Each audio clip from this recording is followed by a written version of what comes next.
ఖురాన్ సూచనల తల్లిదండ్రుల ఎడల ఉత్తమంగా వ్యవహరించాలి, ఇచ్చిన మాటపై నిలబడండి, లంచగొండితనానికి పాల్పడకండి, వడ్డీ సొమ్ము తినకండి.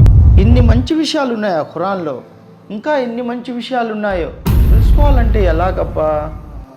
ఖురాన్ కావాలని అలీకి ఫోన్ చేద్దాం.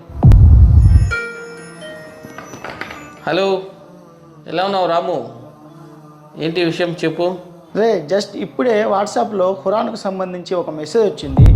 ఆ సందేశం చాలా బాగుంది. నేను ఖురాన్ గురించి మరింత సమాచారం తెలుసుకోవాలనుకుంటున్నాను. నాకు ఒక ఖురాన్ కావాలి, తెచ్చి ఇవ్వగలవా?